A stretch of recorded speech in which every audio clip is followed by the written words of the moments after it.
Político de volta, hoje entrevistando Vinícius Miguel, candidato ao governo de Rondônia pelo Rede Sustentabilidade. Lembrando que nós estamos fazendo aí uma série de entrevistas com todos os candidatos a governo e a Senado, as candidaturas majoritárias. Também estamos aguardando os registros de candidatura para que a gente possa, de fato, convocar todos os candidatos, porque nós estamos tendo esse ano uma eleição atípica, né, Vinícius? Como é que você está encarando isso? Você hoje que entrou numa disputa, praticamente vamos te classificar como outsider, que é totalmente fora desse meio, né? E se deparando aí, disputando com oligarquias que estão aí no poder, né, alternando-se há décadas. Né? Como é que está sendo esse embate? Alan, eu acho que a tipicidade começa por várias coisas, né? As últimas micro-reformas eleitorais que a gente teve, com a redução, por exemplo, do tempo, agora vai ser a primeira campanha para o governo com 45 dias, ao invés dos tradicionais 90. Então isso dá uma boa encurtada. Algumas pessoas da sociologia política, da ciência política, têm falado, inclusive, que isso acaba fomentando as oligarquias, né? Que já são conhecidas, Claro. que já tem espaço em publicidade, em imprensa, inclusive imprensa oficial.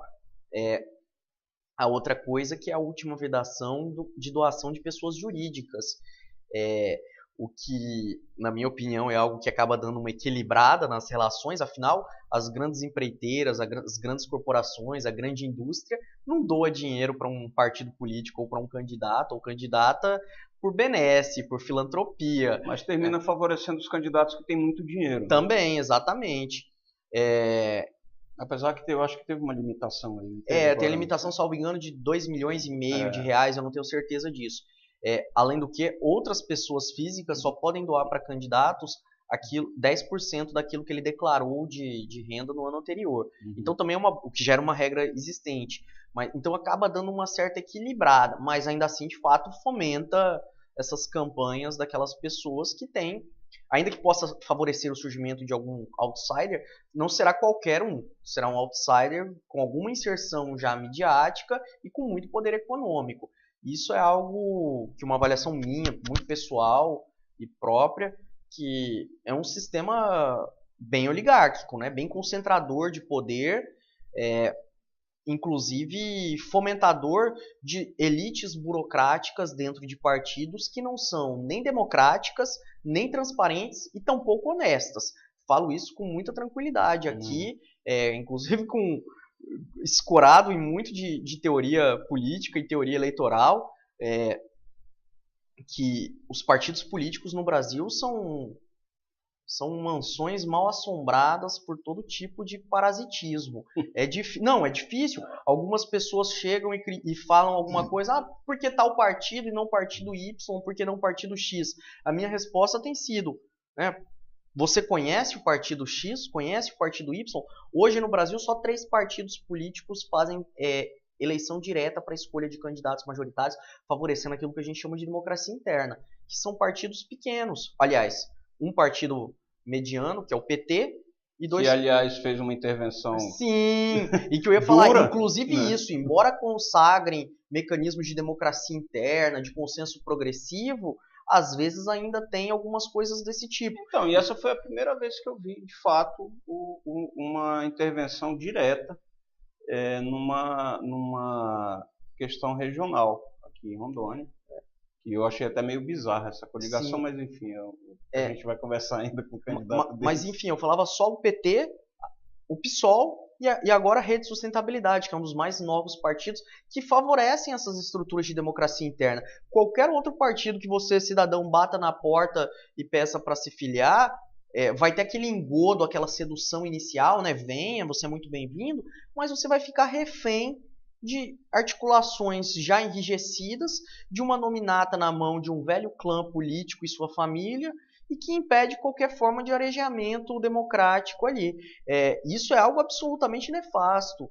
E veja só, existe a vedação de disputar eleições se não estiver filiado em um partido político. Mas quando você vai se socorrer dos partidos políticos, que se torna um requisito de elegibilidade, você é massacrado, impedido, tolhido a partir desses grupos. Fora outra questão, quantos partidos só têm executivas provisórias, né? Eternamente provisórias, apontada por algum velho cacique de outro lugar. Aliás, velho cacique não, eu acho que essa terminologia é até preconceituosa. Atualmente os cacicados, pelo menos aqui em Rondônia que eu conheço, são bem democráticos, né? Acabam sofrendo incidências lá de várias pessoas, né? De vários órgãos e acabam abrindo para o diálogo, para a democracia interna em suas aldeias. E aí aqui esses dirigentes partidários, né, gestam com mão de ferro, né, impondo ali, não, o candidato vai ser o fulaninho, vai ser o beltraninho. Por quê? Porque eu quero, acabou. Então, nesse sentido, nessa estrutura partidária, eu sou obrigado a fazer uma observação, que a gente entrevistou aqui recentemente o Fabrício Jurado, que pertence ao Partido Novo. Sim. Segundo o Fabrício, no Partido Novo eles fazem uma escala, uma série de provas, uma série de testes, e que permite, né, a igualdade, a equidade, vamos dizer assim, entre os que querem disputar um cargo. Então, é feito todo um processo seletivo, vamos dizer assim. Então, é um modelo novo que eles tentam. Né? E falando no novo, o novo vem aí com o candidato à presidência da República, que surpreendeu ontem, ao declarar o patrimônio dele, que é algo em torno de 420 milhões de reais. O candidato à presidência da República. Como eu estava falando, eu acho que, apesar dessas micro reformas que foram feitas, essas mini-reformas, ela terminou prejudicando mais do que ajudando. Né? Inclusive essa questão do tempo mesmo de campanha. Você está aí pela primeira vez numa disputa dessa magnitude, com pouco tempo, até onde se sabe com um recurso bastante limitado, em função da própria fundo partidário, etc. Né? Como é que você pensa em sobrepujar essas dificuldades, Vinícius?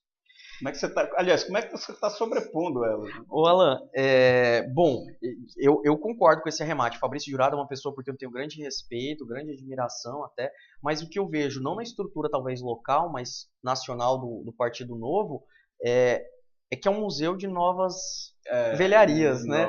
Exatamente. Inclusive isso, né? O que está se mudando é quase que aquilo que passou nas revoluções burgueso-liberais na Europa, que derrubaram o antigo regime.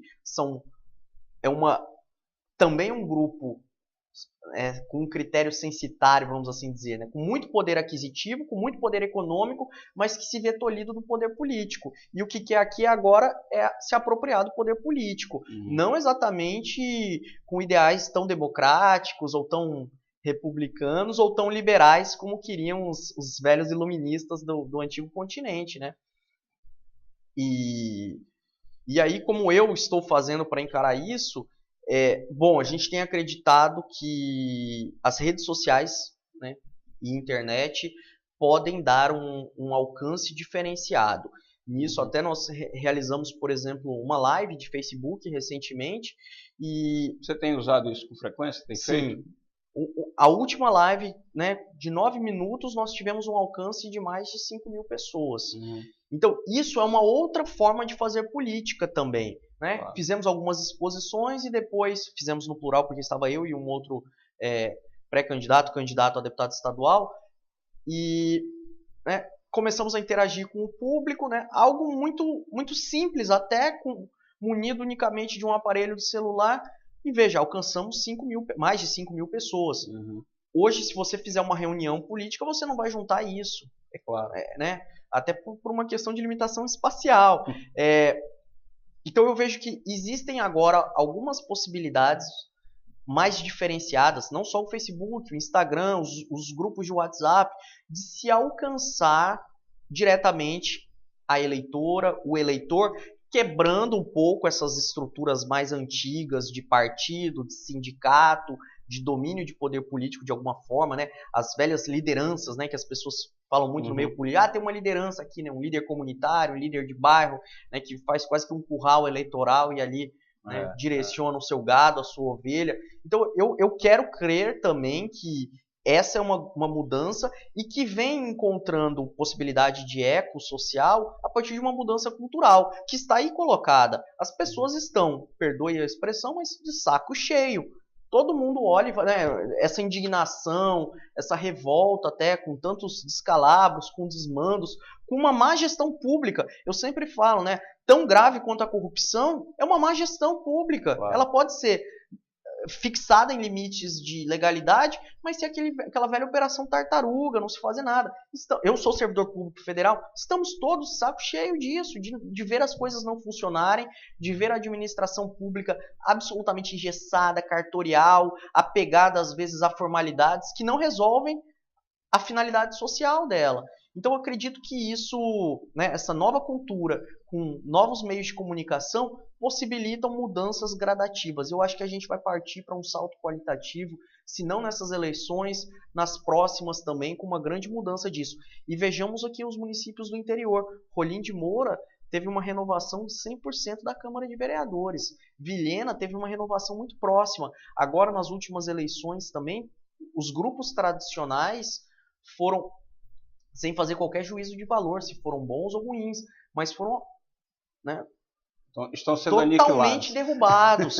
Então isso é uma mudança também de paradigmas. As pessoas estão querendo... Aliás, a nossa prefeitura aqui, né, em Porto Velho, com todas as ressalvas possíveis que possam se colocar, afinal, embora fosse um outsider, né, o Dr. Hildon estava em um grande partido político, um partido tradicional, com fundo partidário, com dinheiro pessoal, capacidade de arrecadação. Então não é exatamente o cidadão ordinário, é isso que eu quero dizer. Mas também foi eleito a partir de uma proposta, revolta, né, de uma revolta pela renovação, tal qual, inclusive, levou o próprio ex-prefeito Mauro Nazif a sequer ir para o segundo turno. Verdade. Veja só, isso aconteceu também em São Paulo, com o Haddad. Aconteceu em Guajaramirim agora, recente, numa eleição suplementar.